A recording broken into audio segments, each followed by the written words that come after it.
So we should officially be live now. Um, hey guys, I don't know if anyone can tune in, but yeah, we should be live right now.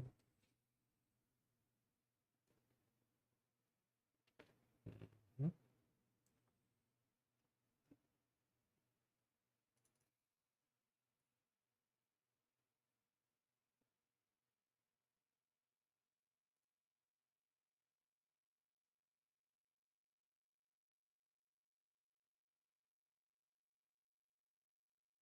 Hey guys, what's good?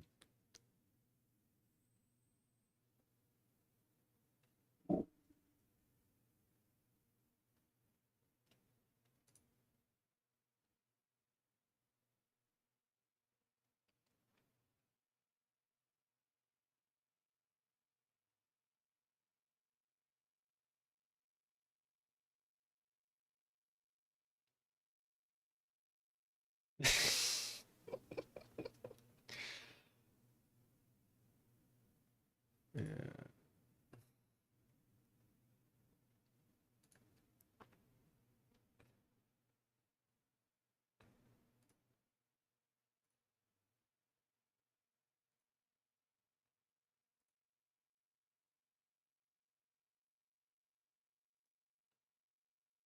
Mm-hmm.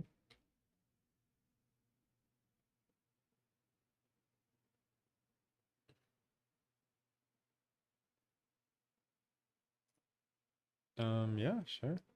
Let's go.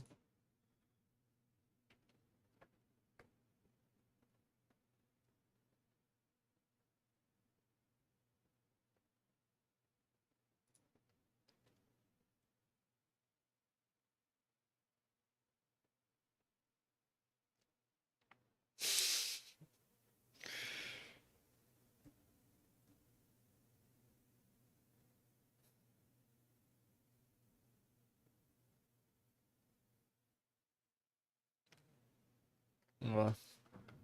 Oh, the pillow? Uh, yeah, just a limitless pillow, you know. I hear some merch is coming soon. Oh, yeah, that's what I hear through the grapevine.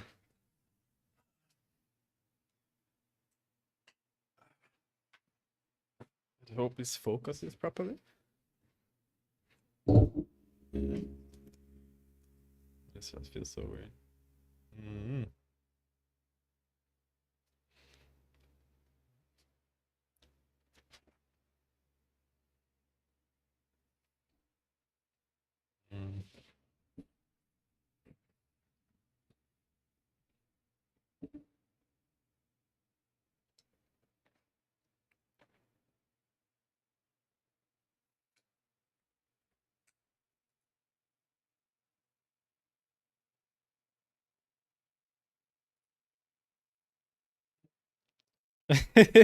Thanks, thanks, thanks. Yeah. Uh,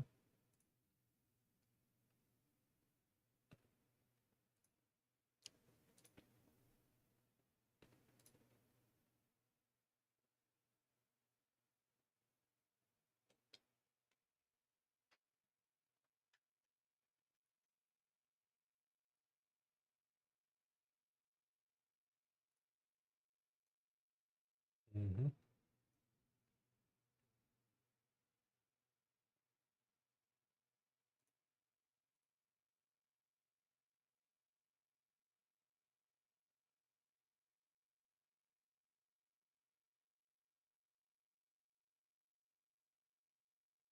Mhm.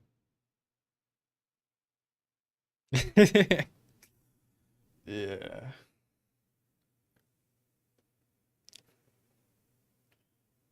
Yep. One sec. So they should be seen. Oh, wait.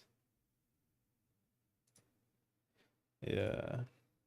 So the first award is the top CEO award. I think so I think we had different suggestions or different awardees. I'm trying to remember what yours was.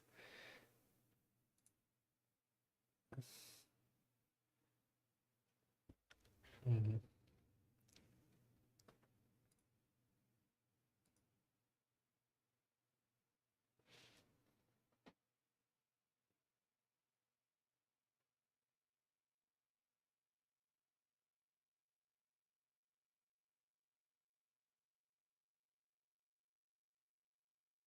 Hold on. Someone says he's not hearing you, Thaon. Yeah. Technical difficulties. Let me. One sec.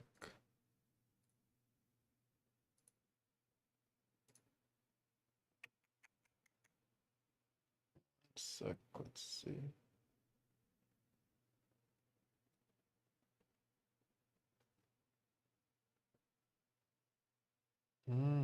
Yeah, I'm not hearing. What's going on? Say something again.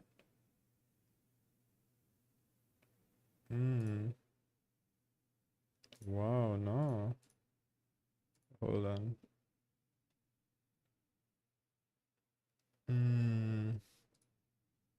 Must be on my end.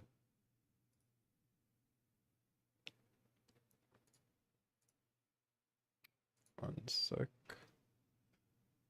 Yeah, he said he's not hearing you. Let's see. I think I may have to pause it and then start it, stop it and start it again then. Guys, I guess we will be, just try one thing, let me see if that helps.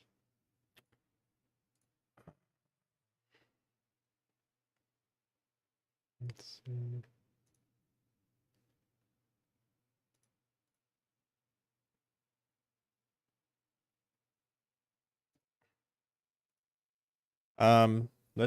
Okay, I think I made a change. Let me see if that helps it. One sec. Okay. Tell me when you want to test. Hold on.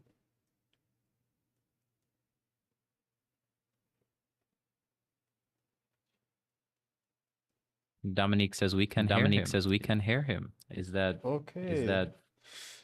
I think that Hey, so you guys weren't hearing me this entire time? Wow. Okay. And I was busting we my were just ears, testing you busting my guys. We were ears. just testing you guys. Like we're like, yo, we have to make sure the people are tuning in properly. Yo. Love that. But yeah, you guys, thanks for the support. Yeah. But I guess we can. Yeah. So what do you want to do? I don't know if we should start this all over because I said a lot, yo. I feel like we should just keep it rolling. Just do a quick summary. Quick summary, like what did you say? Okay, so a quick summary was just. I guess you missed the introduction. Obviously, you know me as Dr. Thaon. And you know it's funny. Somebody was actually telling me that I don't introduce myself as Dr. Thaon. And now I have to remember. Okay, I'm a medical doctor. So you're a doctor. In our introduction. But yeah, welcome everybody to the Limitless podcast. This is our anniversary episode. Love that you guys are here. Thanks for the comments, both Akeem Bennett and Dominic. Really appreciate you guys. Loyal fans, love it. Love it. Thank you. And of course, joining us is my co-host, of course, Dr. Matthew Preston. And yes, today is the anniversary of our first episode. Right, the pilot. Exactly 1 year ago. Exactly 1 year. April 9th. Precisely, April 9th. So it's been a journey. We've come a far way. In fact, I never had a microphone at the starting of this. I just used my laptop. Even one of the episodes recorded. I remember we recorded on my phone, so the quality was bad. But we're trying now to deliver top tier quality for you guys. So let's get into it. So as you can see on the screen, the first thing we were actually going to do is the Limitless Awards, because we were reflecting and we said, yo, honestly, thank you, Malik, too.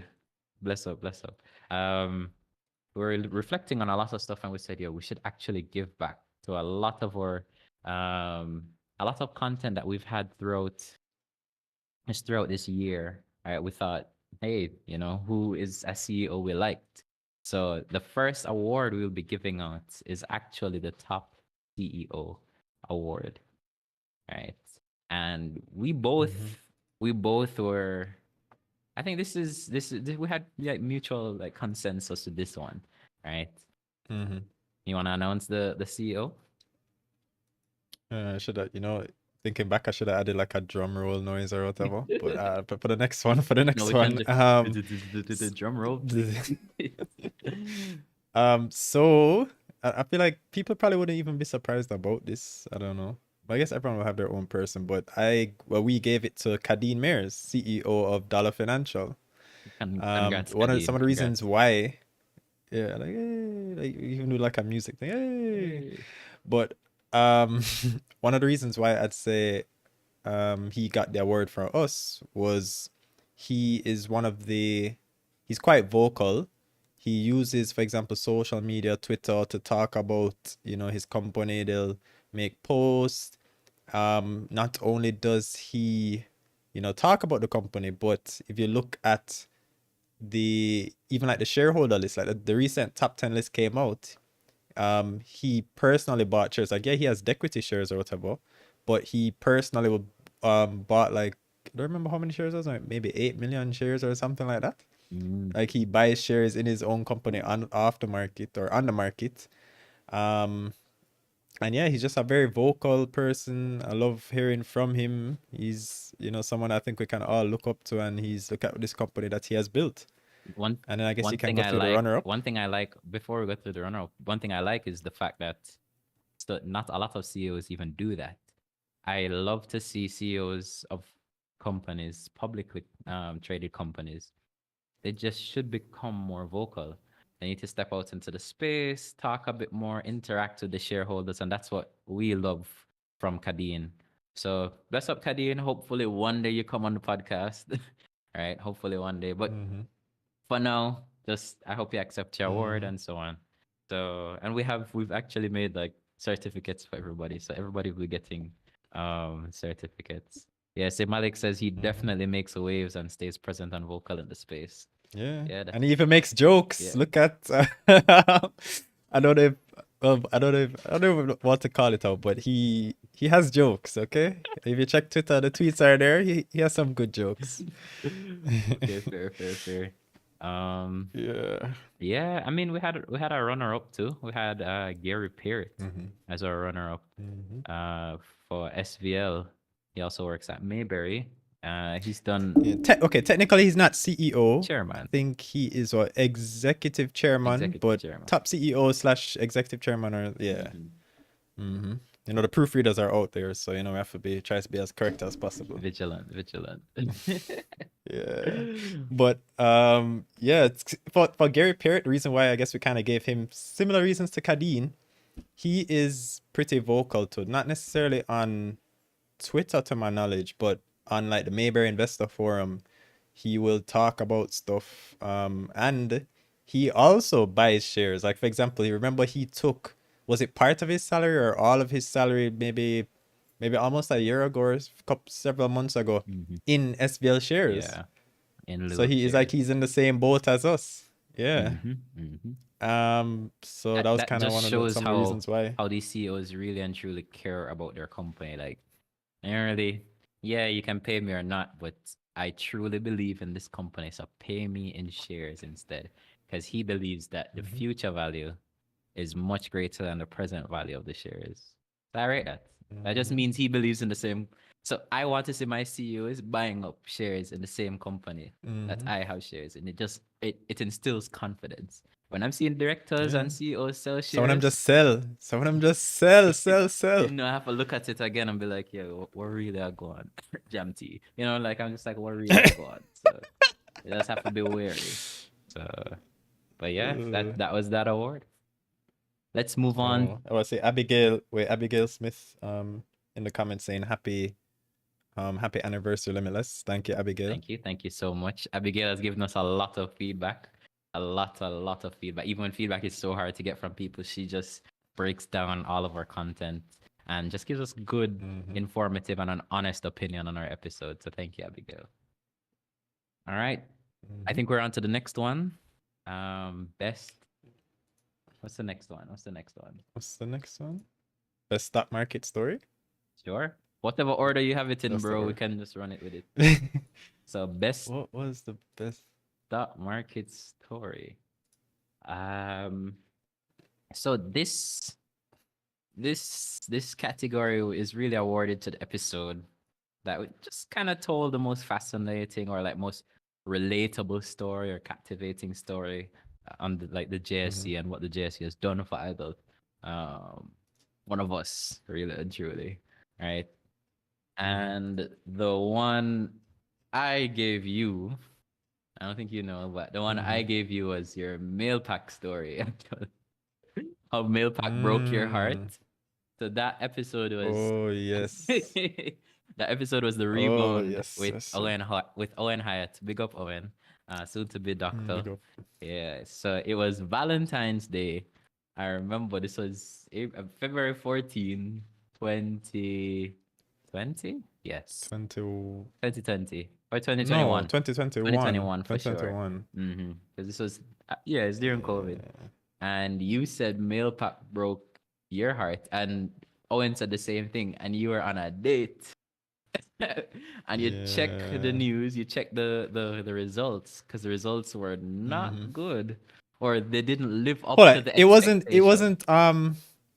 It wasn't. So I remember. Yeah, It tell the was story. right before the date. Mm-hmm. So I was going to Mrs. South Ave, Mm-hmm. um, with my girlfriend, and I think she's even in the chat. Pick her up, Dominique. And I had checked it before because I think someone sent it in our group.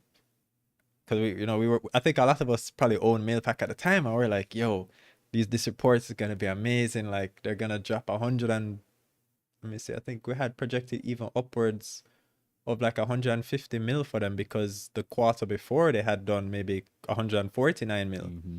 So we were like, yo, and then this was coming up to their best quarter for the year That because was October, it was November, the Christmas December. period. Mm-hmm.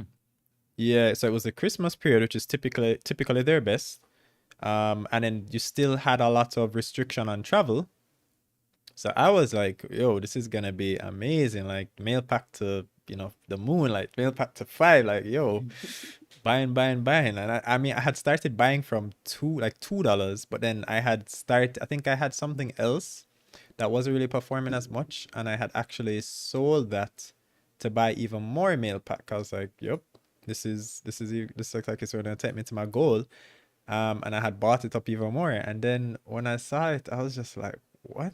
Mm-mm. Like damn, like it just brought my meds, bro. It really, I was like, damn. Mm-mm. But I mean, in the end, it wasn't. It was still a lesson for me. Yeah. The whole thing about kind of expectation sometimes being better than or causing the share price to move more than the actual thing, which happens so many times. Mm-hmm. That's true. You can Um, actually see a lot of stocks so, fall off when they actually release their report. So yeah, mhm. it has and to do with a and lot so of expectation for sure. I think I learned a lot from that. Mm. I know, bro. That never Um, match up your date, bro.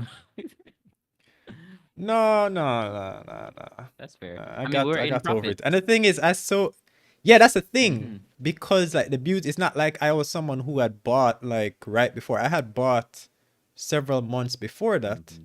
So I was still in profit, and I was able to get out I got out the same because it came out maybe the Friday or this no. I remember the This was a price too. weekend. So maybe it came out the Saturday, and then I think ended up selling the Monday, like, Mm-hmm. and then I sold actually not long before it halted down, and Mm-hmm. then I still sold at a profit, of course. Yeah.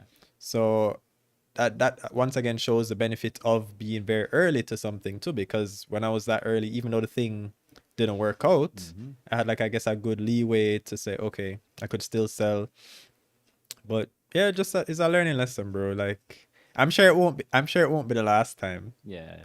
I'm sure it won't be the last It time happens. still. Yeah. That's true. I'm trying to see if I can share the clip for people to hear. Mm. I mean, if they can't hear, Um, it's the rebound with Owen Hyatt. So yeah, mhm. you can look back in our I could previous pull. episode. So I'm gonna try to share my screen, guys. Give me one sec. And you can tell me if you can hear it. One sec. Technical. So let me see if you guys can hear it.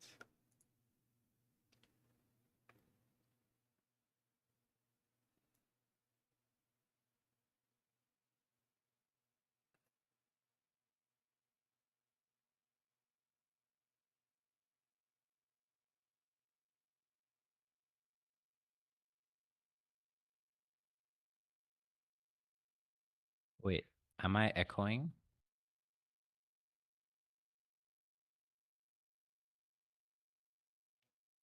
Yeah, I just played it. Wait, someone said you're echoing still? I don't know.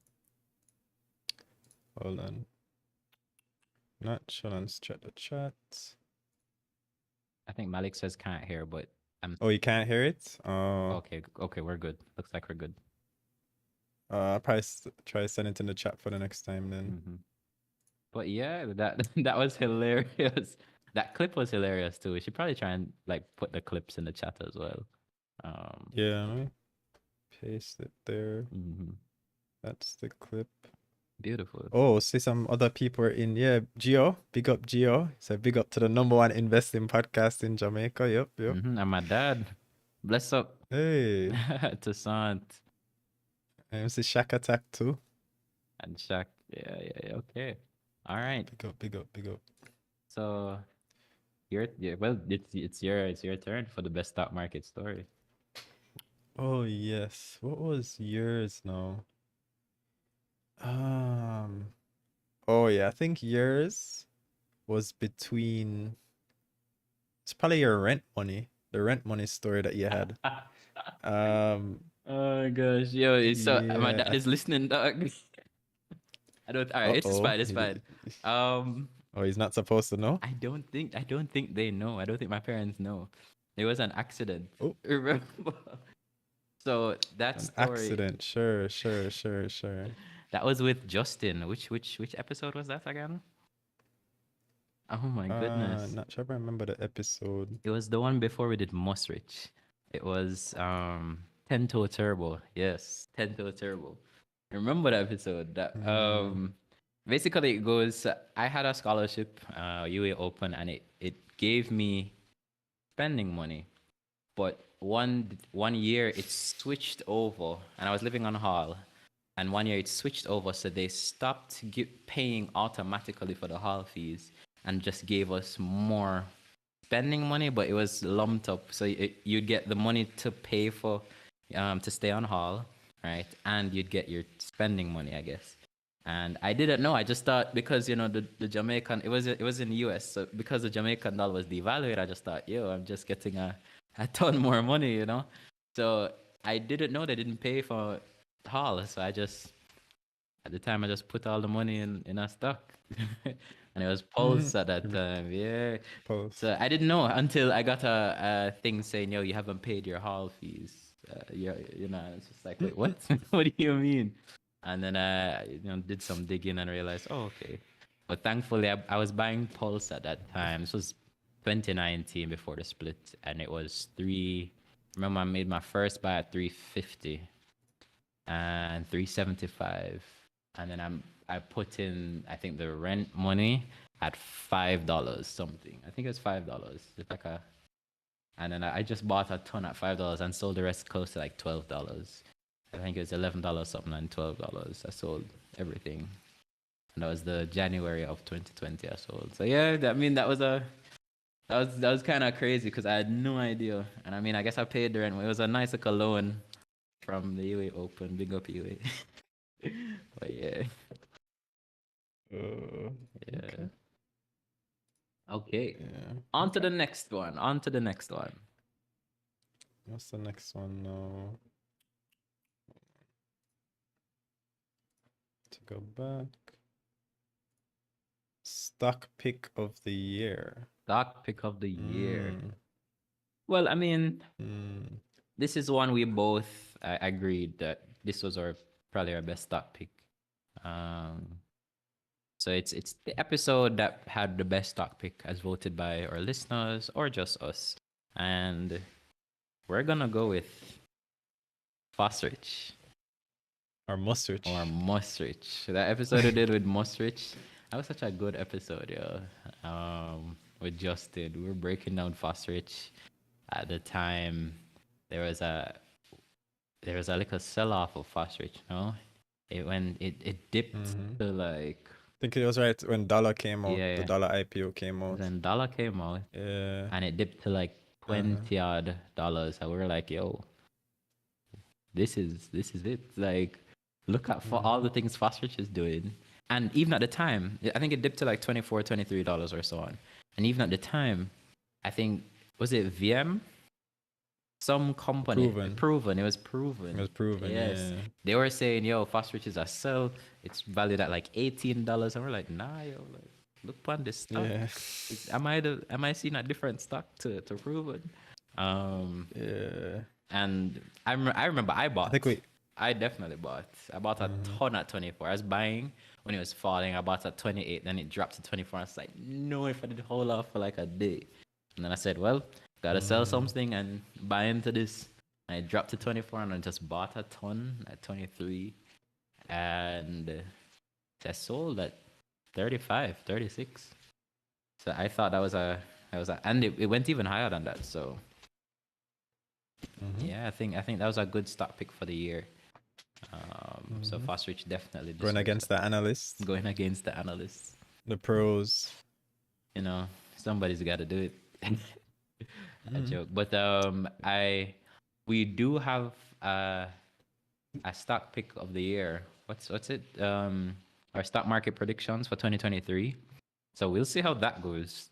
So far, I think we've been decent on there because we mentioned companies like RPL, and that was when RPL was $1.60. RPL traded as high as $2.40. So, you know, so let's see how it ends the year. And a ton of other stocks we picked. So let's see. Yeah, guess we'll see. What's the next one? Next one is favorite episode. Okay. Favorite episode. Trying to remember what mine was. I think hella subjective, of course.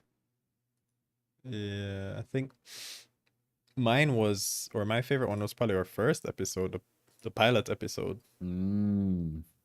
Yeah, 'cause I thought that we were just very. Have you ever listened to it, like going back? Not in recent times. I listened to it maybe about a couple months after we posted it, and I realized the growth in that time period. So it was just 2 months because our pilot was very structured. You realize, like we said, we was super structured, and none of our episodes have been structured since. We just freestyle it now. Like even this is somewhat of a freestyle. The only thing is we kind of know some of like the answers to these awards, right? Who the awardees are. But no, have you listened to it in recent times? The pilot? Probably like a few months ago. I think I'd listened back to some of it, and I was just like, oh, it's very. I don't know. You were very honest. Like you gave. Yeah, I remember one of the questions that stood out to me. I think you asked me like, what was it? Why do you invest? Yeah.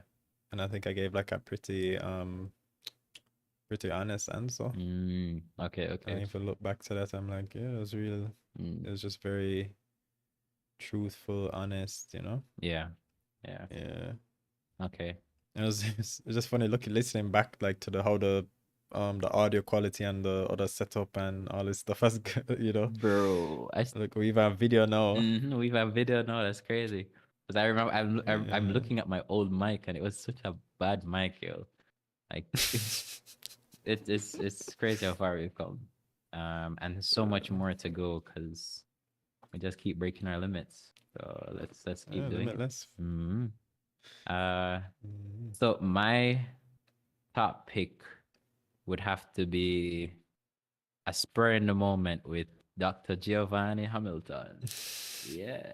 Big up Gio. Gio is even in the comments, so big up to Gio. Gio is one of our most vocal supporters.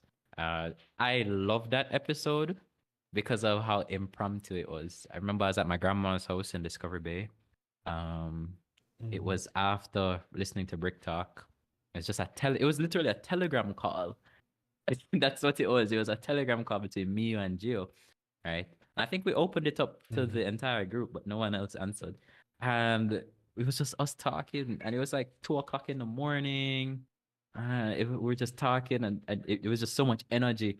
And we spoke about Gio's plays because Gio wasn't really doing. He was Dr. Cygnus at the time, and he was making a lot of losses on Cygnus. No, I don't think he was Dr. Cygnus He was then. I think he Dr. was Cygnus, Dr. bro. He was Dr. Cygnus. Was he? Then he became Oh Dr. yes, Pepper. wow. Yes, I remembered calling him out on Cygnus. I was like, yo, Mm-hmm. oh yeah, he was. Yeah. But he's learned since then, Bro, bro. the man was rinsing Spurtree. The man said Spurtree go up himself.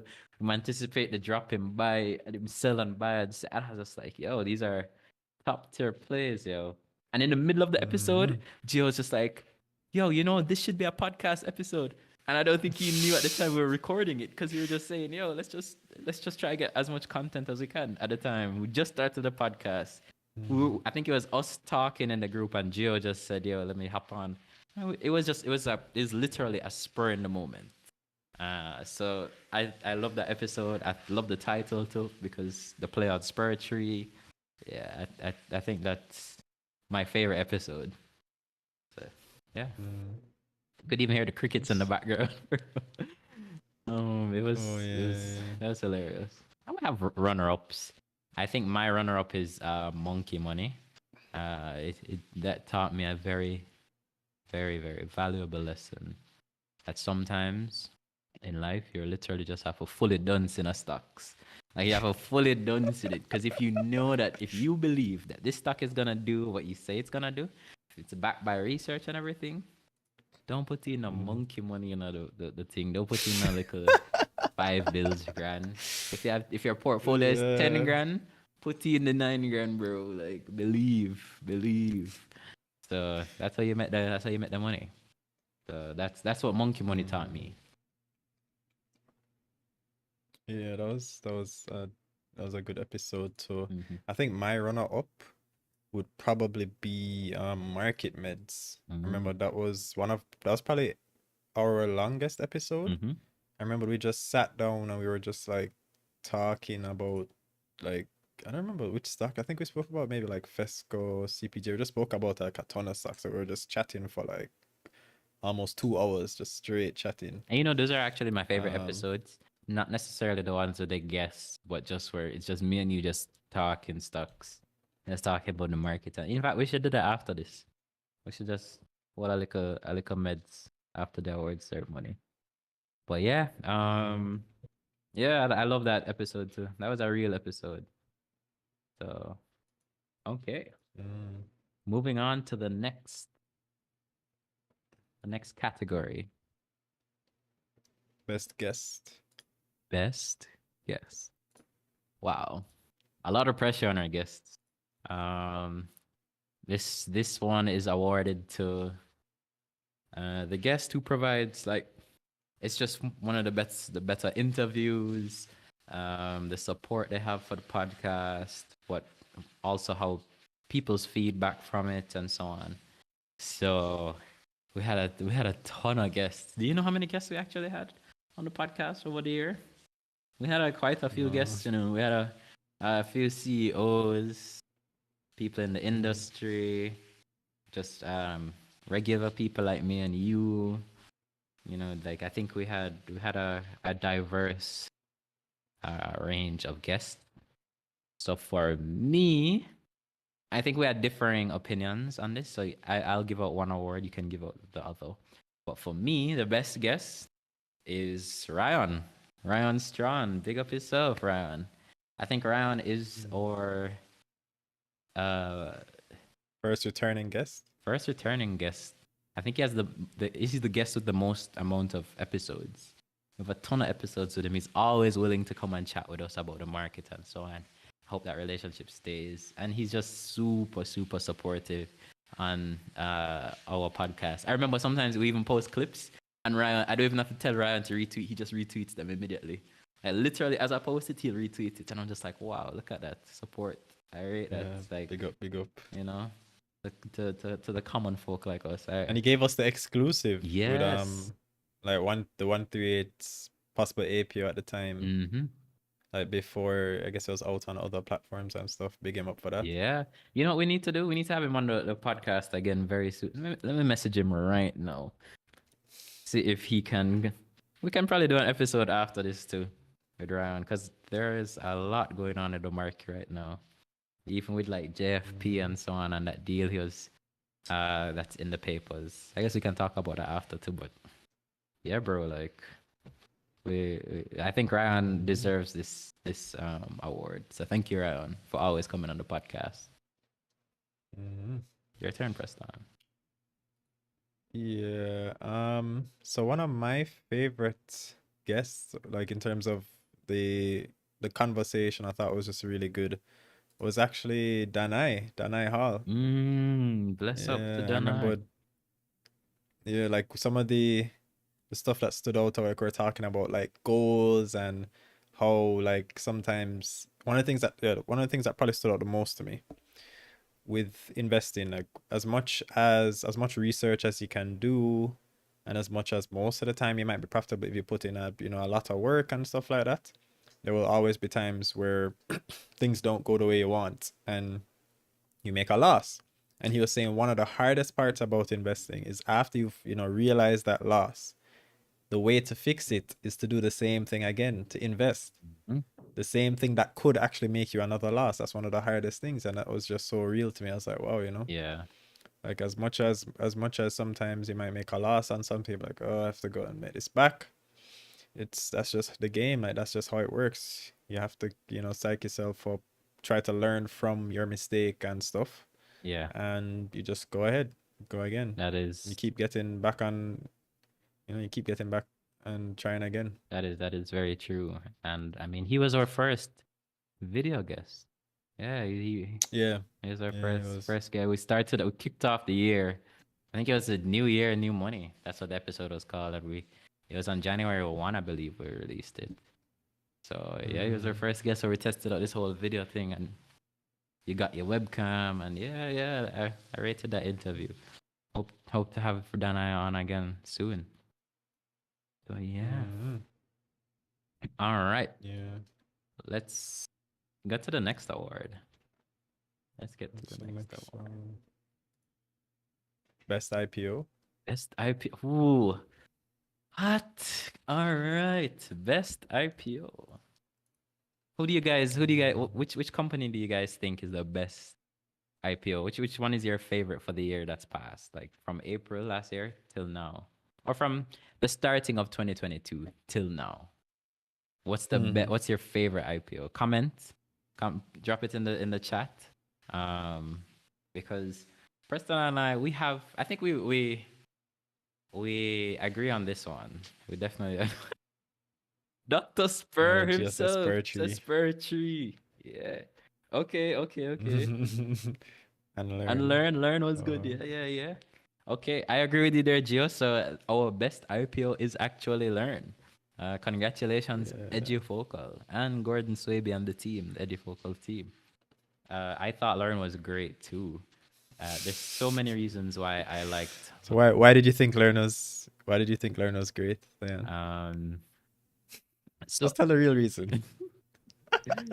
Learn made me a decent little bag, Can't complain with Learn. I guess it went to $4. What Gio said, it was the highest. So it did go straight to $4. I think there's so many reasons why I liked it. I like Mayberry does such good IPOs, like such very good IPOs. They kept the allocation small. The general public only had, I think, about 80 million shares from what I remember. And they locked it down fast. They locked it down. It was like 901. And Gordon, I remember he was saying this one away to somebody. He's just like, lock it down. And he locked down the IPO at 901. Yeah, I mean, there's a ton of demand afterwards and the stock flew. I remember I sold at $3.99, I think. And that was that. And I got in too. It was one of the IPOs, when you try to get in early and so on. I think I placed an order for 232 and I got a decent amount of shares at 232. So, and that almost never really happens in these newer IPOs. So now that more retail investors gotta be quick. now that more retail investors and so on come in. Everybody read the thread. Everybody read the thread. Everybody knows Shanice's thread, yes. I read up on the circuit breaker rule, this and that. And I say Malik said that in his, I don't know if he's saying that dollar would be his own because he said that it made probably the biggest splash. Yeah. Dollar, remember the dollar dip? People call it the dollar dip For a because reason. how the market right after the prospectus came out, People a lot of sold stocks seemed to dip. Yep. So Uh-huh. I agree. I And then agree he with you there. points out that Spirit Tree too, because the thing is, Spirit Tree was what kind of taught a lot of people about the circuit breaker. Like even for me, I think I learned a lot about the circuit breaker from that, and I was able to profit from that. Yeah. Yeah, that's true. Spur was pretty good. Was Spur the first IPO of 2022? Trying to remember. Because IPOs weren't very popular during COVID. So I guess it did change. Yeah, Gio says yes. I believe so. I think it was Spur, then JFP, then Edifocal. So I think when Spur came out, it definitely changed everybody. It's just like, yo, IPOs are back, you know, like, and the hot IPOs are back. Like, yeah. So I believe, yeah, Spur's a good runner up for us. But definitely, or dollar. I don't know which one you prefer, but yo, those are really good IPOs, I believe. So, yeah. Yep. Next one. Next one. We only have a couple more left. Oh wait, where's the order? Listener's Choice Award. Listener's Choice Award. Before we go there, I saw your mom in the comment section saying congrats. Bless up, Auntie Donna. I really appreciate it. Oh, thanks, thanks. Oh yeah. All right. So, Listener's Choice Award is probably our most objective category because it's the most popular episode by views. And boy, is this the most popular episode. In fact, not only is it number 1, but the same guest came on and it's our number 2 and our number 3. She really killed it. So without further ado, Striker's gonna strike. Shanice Williams gets the Listener's Choice Award. Yo. Yep. You know, you're supposed to hear woo background. So that was a fun episode, yo. Big up Shanice. Big super fun. Top striker herself. Top striker, sharing all of her plays. Yo, I you know I love that. She came onto the podcast and she had a book and she actually said she was preparing for this episode and she wrote down the date, the trades, the buy and sell price, the thought process behind it all. I was just like, yo, Shani, it seems like she really loves her podcast. She says it's her favorite podcast. I appreciate the love, Shanice, that you always show towards us. Thank you so much for coming on and showing and just sharing your trades and so on, because it's not easy to do stuff like that because it is pretty personal and so on. So we appreciate that. And hey, you definitely got the most views. You literally killed it. Like was that our fastest rising episode too? Like we pre the analytics a lot. Probably. Yeah, probably. So yeah, those were really, it was Striker's gonna strike, then Top Striker moves and striking into the new year. Like you literally killed it. He's Top Striker for a reason. So thank you, Shani. Yeah, looking forward to having her back on. All right. Do you guys maybe ask the viewers? Did you have like a favorite episode? Yeah. If the Listener's Choice Award wasn't that objective, right? And you guys had a favorite episode, what would it be? Just drop it in the comment section. Let us know which one you like. Yes, yeah, I agree. Those episodes are really good. Yeah, I thought those episodes are like 10 out of 10 episodes. Yo, like, I was really impressed with a lot of her trades, from like Pesco to Siboney to like Fosrich. Barita. Yeah, the Barita one. That Barita one was good too. Yeah, like, yeah. All right. Next. So we're on to the final. I believe this is the final one. Right? Yeah, I think so. The final category is the most inspirational episode. And I guess this episode is the one that I believe, inspired listeners either to take most action towards the financial goals, um, or inspired us and just gave like one of the better stories or the better, um, just something very motivational, right? Had a shared maybe something that was very motivational in it. And yeah, so we both had differing opinions on this. We're gonna give out 2 awards. The one I'm gonna give out is Bog Walking to Billions with Kirk Douglas. I thought that was a great, great episode. It was super inspirational because he he was talking about how he paid his school fee. His mom gave him his money for school fee, and he used that money and invested it, and then made some profits. I don't know if he said what stock it was, but he made some profits. Because with Cinco? Was it with Was it with Cinco? Cinco IPO? I don't remember what he said. I guess Kurt could tell us afterwards or so on. But yeah, he's paid his school fee, he collected the profits, more than paid his school fee, and had money like left over and so on. And just that transition, because he was at EUA, he was doing his masters.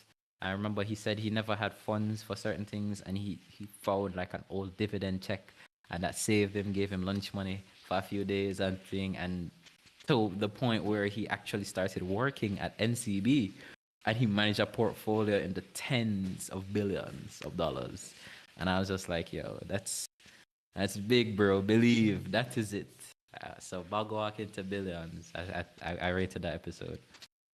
Yeah. Mm. What's your Yeah, most inspirational? Yeah, so mine would probably be the Limitless Earnings series with Randy Rowe.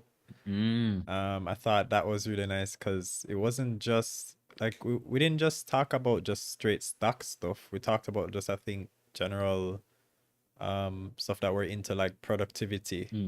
I think that was the first time we're probably publicly speaking about like Habitica. Yeah. And I remember that even something that he mentioned on, well, I think it was probably in it, like he mentioned Rescue Time. That was something he used.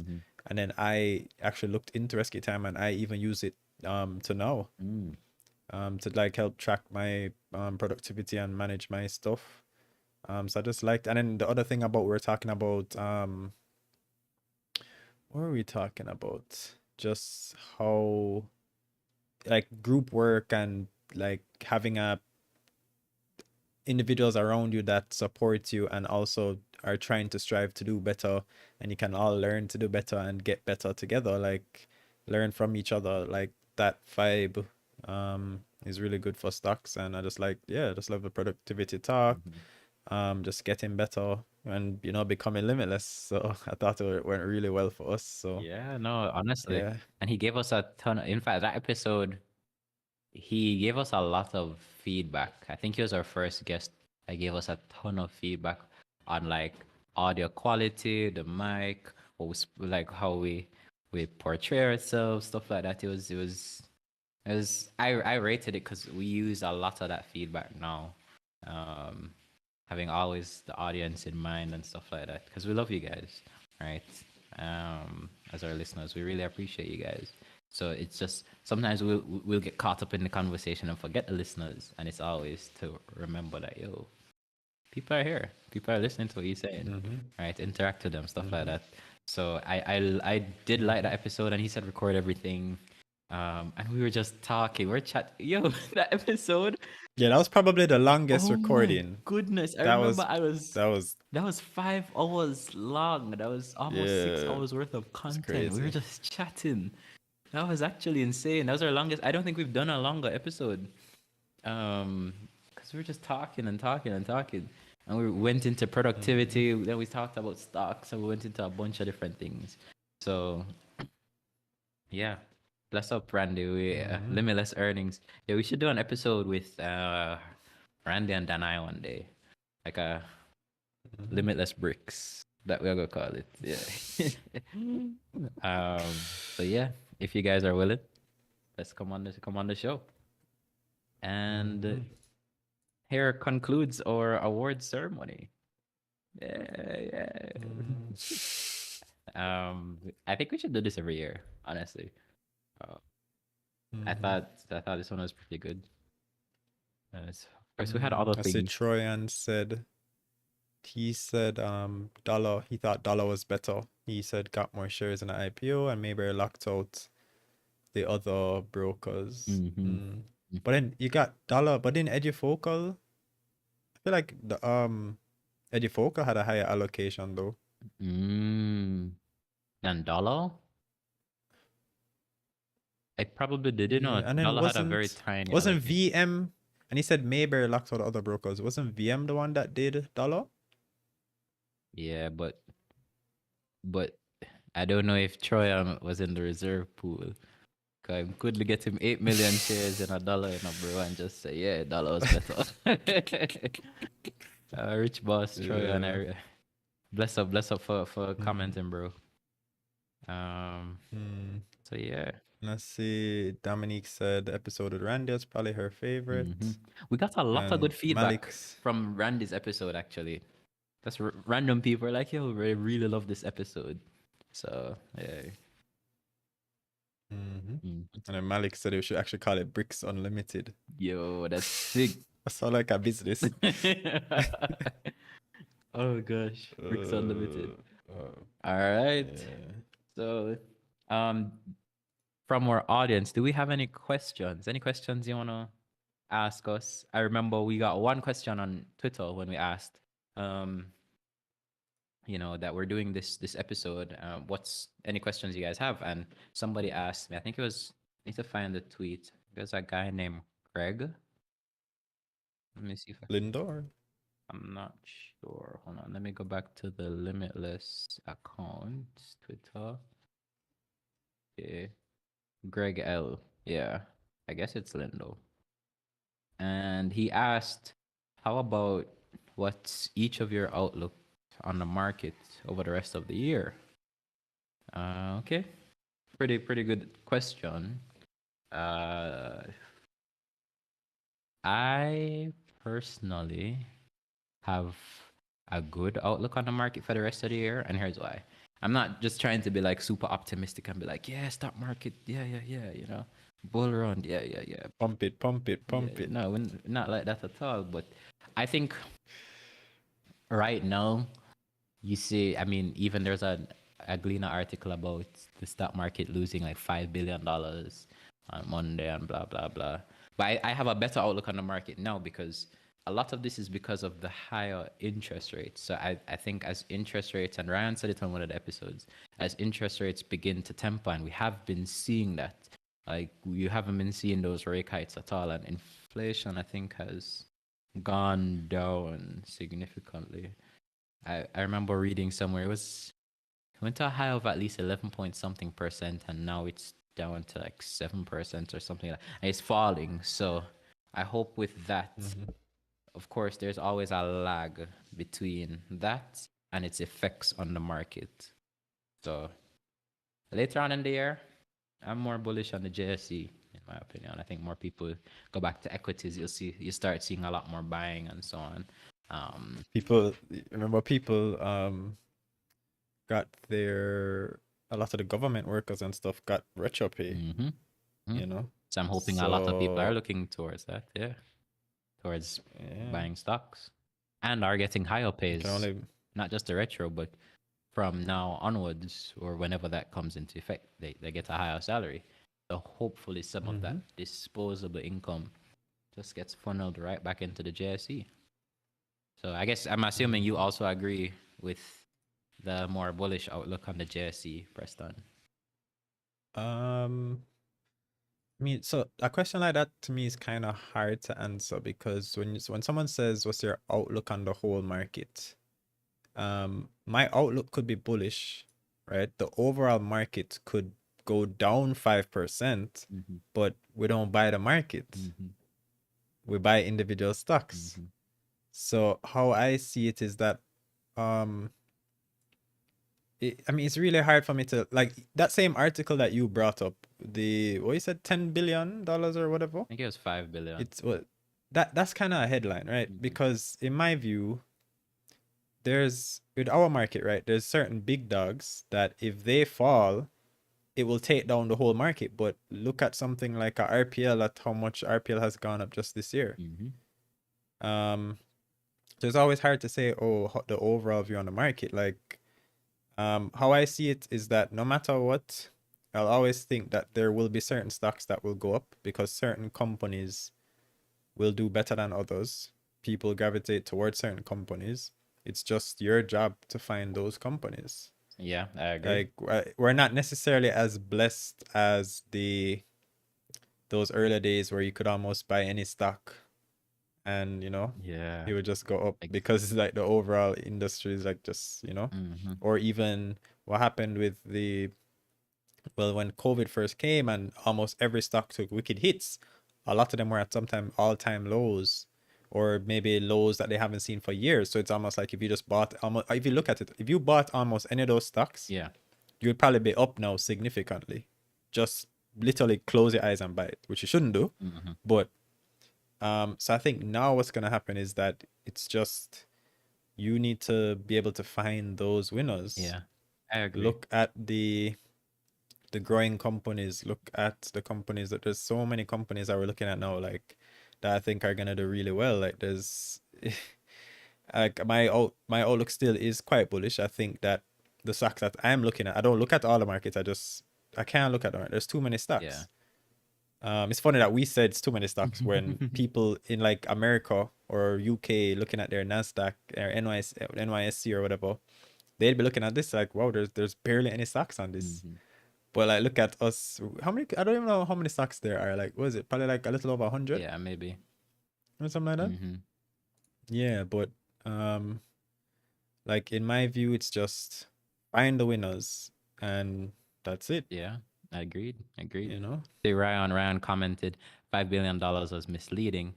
The market flew up on Friday ahead of the end of Q1 and moderated on Monday. So he's saying it's sensationalism. Which I remember a lot of stocks flew on Friday. I actually sold. I exited a position. I won't say what the stock is, but I put in the order. I put in the order, and then I remember checking the market after. I just logged into my JTrader and saw money there. I was like, stock sold. Nice. So and then you could see like how a lot of stocks traded up that day. So yeah, I agree that article might have Malik been asked misleading. Sorry, Malik. Malik asked that question too. He said, a bit broader than the domestic market, but any thoughts to the trend of the USD declining as a reserve currency? Though that's actually something that's interesting because there was I don't know if you remember, probably about 5 or 6 months ago, there was a video I sent in the group, a YouTube video. I think it was like Ray Dalio. Yeah. And basically he was talking about it was like a 15-minute video, but I'll try to find it in the meantime too, where he basically went into the history of the different like reserve currencies. Like for example, it hasn't always been the US dollar or the US, you know? Yeah.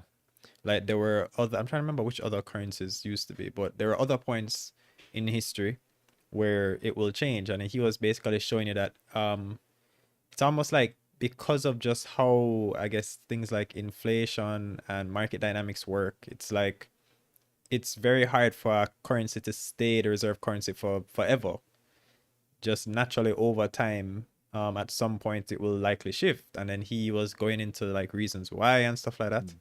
And for example, he was trying to make a prediction to say, yo, that with what's happening and stuff, the US dollar may not actually be the reserve currency. And then I think he was pointing towards like the Chinese. What's the Chinese? Yuan. Is it the yuan? Yeah, so he calls it the fading dollar-dominated global order. So changing world order. He said the fading dollar-dominated global order. So it says Dalio's theory is based on the assumption that we will see a continuation of the recently accelerating trend away from globalization under an economic system where the US dollar was effectively the global reserve currency. And I mean, there are a lot of things going on in the market now. Like the Chinese yuan has replaced the US dollar as the most traded currency in Russia for the first time. there's a ton going on. Like there's an alliance you can say with BRICS, like Brazil, Russia, India, etc. So it's just a lot is going on globally that is putting pressure on the USD as the world's reserve currency. Yeah, and it meant how that's really the impact on Jamaica. Look how many people they think that the US dollar is safe because I guess rightfully so if you look at it at just a general overview, if you were to look back, not including like the last probably 3 years, but if you were to go, the 10 years or whatever, then people would be saying, oh, the US dollar always appreciates in relation to the Jamaican. But if you look at it probably over like the last, how long has the dollar been at about 150? It's been there for like quite a good time. It's a decent while now. People thought it would keep slipping, but I think the BOJ has held miraculously it seems to have moved. And if you look at it too, remember that one of the reasons that as much as I guess I don't want the dollar to necessarily continue slipping, but I remember when the IMF stepped in and helped us out and lent us that money, one of the things that was it was like a requirement, I should try to find maybe the article, was that they actually wanted the dollar to be more stable. But what they actually wanted it basically at a, basically what they were saying was that it wasn't, what would you say? It wasn't feasible for it to stay at that price, and you actually wanted it to be at around this range or something like that. Like you don't, that was one of the things that was a target or something that we had to hit, something like that. I need to probably check it out. But yeah, I think it's really important because if you're a Jamaican and you're just following the typical, you're like, if you think of it, if a lot of our parents or their grandparents or whatever, they're just like, oh yo, just save in US. But if you actually start looking at it and you need to do research, it may not necessarily be the best thing. I look back at a point in my life, I think I've spoke about it on the podcast before, right before, a few months maybe before COVID hit, when I was starting to get more into stocks. This was, or I was starting to get into stocks after you had encouraged me. I think it was maybe end of 2019, maybe out January 2020. I had some US, right? Yeah. And it was just sitting down in my storage, whatever, not doing anything. I was like, oh, because it's US, you shouldn't sell it, because the rate. And I remember I just got into stocks and I was like, yo, I need the money. I'm trying to find I remember going through all my free cash, just finding money everywhere. I'm like, yo, I need to put all of this, like put stocks, blah, blah, blah. Yeah. And like when I found out the whole saving thing and I realized, wait, this saving thing that I've been doing for years isn't doing anything for me. I need to change. And I remember selling my US. You actually, I think, linked me up with, what's his name? Nunes. Yeah, Nunes. Big him up. Because he wanted the US and he sold me the US at a pretty good rate. And I look back now, I remembered I had put all of that money into, I think, Pulse at the time. And remember, this was Pulse at like $2 low, like 240 maybe, like 220, 240, something like that. And I think I ended up selling it at like over $4. Yeah. Within like a few months. Yeah. And I look back at that, what the rate was at the time. The rate, well, I should actually check maybe what it was then, but I'm pretty sure it was definitely less than, maybe it was like 135 or 145. And I look back, imagine if I had held the US and just did the typical thing, just US versus what I've done with that money now after putting it. That was just one play, put it into more plays, compounding. Like I look back and I'm just like, wow, it's a good thing I didn't do that. Yeah. Okay, well, Good I mean, I thing I agree. did not You would do have that. made, if you bought at 220, 240 and sold over $4, you're looking at close to like 80 to maybe 100% based on the price you actually sold and bought at. And if the dollar at the time was 135 and it's now 150. Okay, I'm going on Google in January 2020. I'm seeing 139 let's just call it 140. So if I had bought it at 140, what's the dollar now? Like 155? Yeah, or less. I think it's, that's like 8. Say it's 155. That's 8% in, this was 3 years. Yeah. 8 inflation was isn't inflation like 10? I don't know. I don't even track the numbers anymore. Same. Inflation's probably like what, 10% or something? Let's round it up, yes. And that's every year. Yeah. Every year. Yeah, bro. It only makes sense to invest. That's why we keep preaching the investing thing, because like, you know, you cannot beat those gains. Like, yeah, you can save and save in USD all you want, but if inflation is still eating out your food, like, what's saving actually doing for you? The 100 US that you have saving is now worth like 90 US, you know? So, because the things you can buy now are that much more expensive. So you might as well invest it. So I agree. Okay. I don't. Yeah, good question, Malik. Yeah, very good question, Malik. Very, very good question. Not really seeing any more questions. I guess we can wrap up with like, what do you think is hot on the market right now? Let's talk about like one thing, because we can go on for hours, but we can talk about like one thing. What do you think is hot on the market like right now? Probably the JFP deal, Jamaica Fiberglass Producers. Okay. See a lot of people talking about that. So yeah, I see Ryan in the comments though. So Ryan, we should really hop on an episode after, you know. We should talk about this particular deal. let's maybe, I just realized maybe we should talk about that then now. We should probably save it for the if Ryan is willing to do it. If not, we can just do an episode about it. But if Ryan's willing to do it, hey, we're willing. But the JFP deal you're talking about is what? Let's just at least state it. It's them. Basically, they are going to be getting a stake in a Trinidadian company called Total Office Limited. They are basically a major supplier of office supplies, so furniture, which would kind of link well with the JFP. And Total Office is also going to be getting a stake in JFP. What I've seen is that each of the companies will get 30% in each other. Nice. So it's kind of interesting because JFP is a manufacturer, Total Office is a distributor. So it's a win-win because Total Office can distribute JFP's products, so JFP can get business, and then, you know, it's a win-win for Total Office because they basically own a stake in the manufacturing company. Yeah.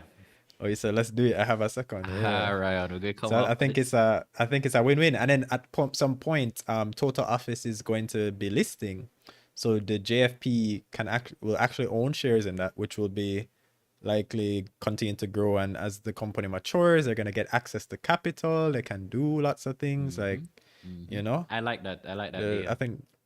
I definitely. It's a win-win, bro. Like it's just remember the same. Well, did you? I don't know if I told you. I finished 7 Habits. I ended up finishing the book. 7 Habits. Yeah, about like win-win Yeah. Yeah, win-win relationships. That was a great book, bro. Pretty good book.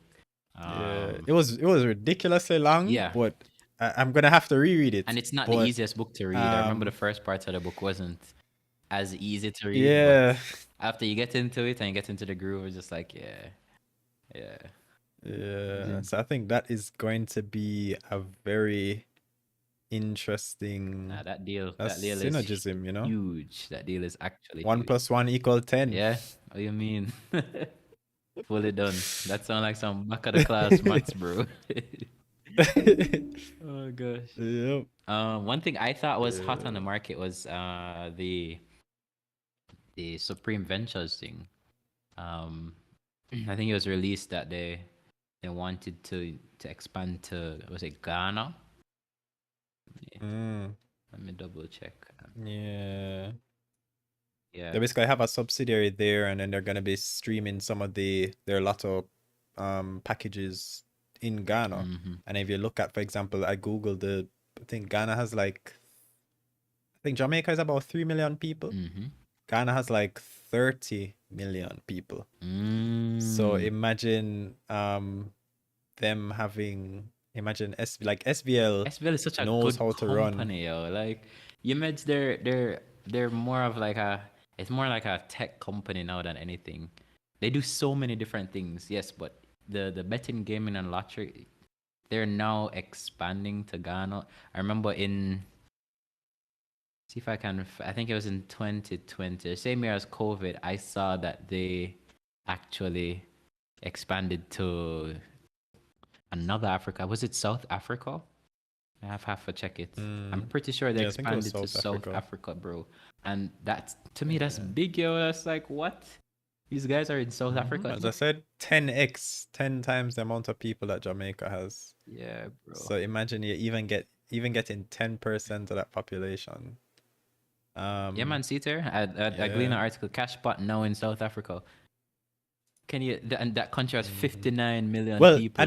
it's not, hold on, it's not, from what I was watching the Mayberry Investments, the SVL investor briefing. What he was saying was that I think Gary Parrott said something about it's not like right now, like I guess I don't like how what you said, what was the exact the headline? The headline says cash pot what did it now say? in South Africa. It is, yeah, I guess Yeah, it is so misleading. it's not like it's up and running from what I got from what he was saying. He was saying that there has to be some sort of, they have to get what's it, a contract or something like that, and then there's some processes. So he was actually saying there's some timeline. I think he gave a timeline, maybe it was like 5 or 6 months or something, and then there's always possible delays too. Exactly.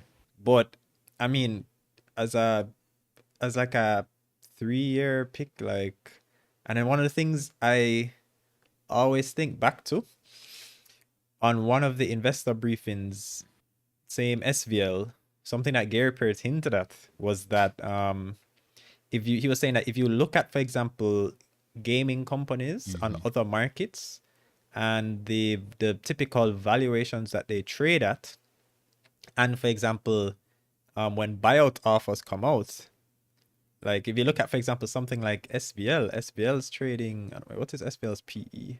Like basically was hinting that, like, for example, one day SVL could very well be bought out by some US, ridiculously large US company. Right now SVL's PE is like what, 23? Yeah, I just see it. Imagine that a buyout offer coming out at, well, SVL is trading at like 26. Imagine a buyout offer coming out at like $100 or something like that, like that would be even outrageous, how but even the, or even $50, bro, or even that would send the price to the moon. Like, or like I'm thinking of the impact on like MJE and MIL. They'd likely play a huge dividend. Exactly. The amount of cash they'd be getting would be crazy. I'm just wondering where they'd put that cash though. Exactly. But yeah. And I mean, SVL is doing so much more than just that. Even recently, they acquired the rest of Michaela Financial, which is that. Yeah, I've always been waiting on that. Because when you looked at how much they owned before, Michaela wasn't doing anything for them. Exactly. So I think they bought. It's a wholly owned subsidiary now, I believe, or they're making. How much did they own before? 50? It was 50% they had before. Yeah, but well, I think it was 50 something, because they bought the rest, which was I think 44%, in Michaela Financial. But I mean, I guess they're awaiting the microcredit license from BOJ. So I mean, I think there's still a big, that area is very profitable. Microfinance right now, very, very profitable, right? Especially for a lot of people. And look at the network SVL has here. Imagine if you can get a bank loan from just like I have like a little SVL retail store. I don't know if they do bank loans from like a corner shop or something like that, but like even a retail store, you can do like your KYC and your due diligence and all of those things. That would be big, yo, because SVL already has the network. That's the biggest thing. If you walk outside and if you walk at maybe a kilometer or two, you're bound to book up like an SVL store, right? Or an SVL retailer, somebody that a super seller or something like that. Like you're bound to book up somebody selling credit on behalf of SVL or something on behalf of SVL. So yeah, bro, and them going into fintech and money, bro. Yeah. Money. I'm very bullish on SVL. It's funny you mentioned, something that I thought of when you mentioned SVL buying shares and in the microfinance. I thought of Access because there was an interesting trade. When was it? the April is it the 5th? April the 5th, an interesting amount of shares traded. A very At specific what, amount of shares. 24? I'm gonna double check so is it that exact amount? I believe so. Let me see, it's 60. Hold on. 7 million. Hold on. You're looking at the trade or the top 10 list? The trade. So the trade itself, I said the volume. The volume is 67 mil, 861,430. I should try. Let me see. I think people can see my screen now. You're sharing the top. What was it? So it was 67 mil. How much you said the trade was? 67, 861, 415? Yeah, so an interesting trade happened. Big trade. Like the thing is, Access doesn't really trade much. Yeah. And Proven Investments Limited, a trade that adds up to the exact amount of shares they own. Yeah. And went across markets. I don't know if it's that Proven is just moving the shares around, or if someone else bought. Yeah, that would be very interesting to see, because we have to wait at least for a notice. Yeah, the worst part is we're not gonna know for a long time. Well, unless you have like the top 100 list, because if this is within, because this happened within Q2. So this wouldn't get reported. So the numbers that Access would be due to release would be the January to March numbers. Yeah. So this would still reflect whatever happened before. So we're actually gonna have to wait a good while before we'll be able to see what this trade was. But I think that's very interesting, because if you think about it, like Proven used to own what, more shares in Access, and then Proven, they sold a good portion to QWI. Yeah. They sold a decent amount. It wasn't just QWI though. Hold on. It was a premium to QWI. Was it an offer for sale? It was an offer for sale, I think. I don't know. Access Financial shares or something like that. But why I think this is so interesting is Proven has already done reorganization, right? Like they were Proven Investment Limited, now they're Proven Group. So I'm not necessarily sure if this is just still reorganization. Like I thought all that reorganization has been done already. Could be, but I mean, it's already done. Like I know a lot of other financial institutions are reorganizing. I think who else is reorganizing right now? Barito.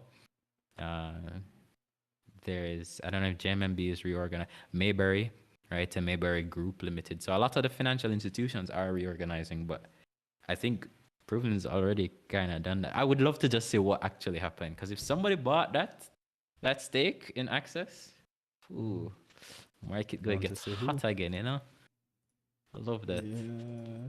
So I guess we'll see. We'll see. Yep, I think that will be very interesting. It was an offer for sale. They had sold. Where is it?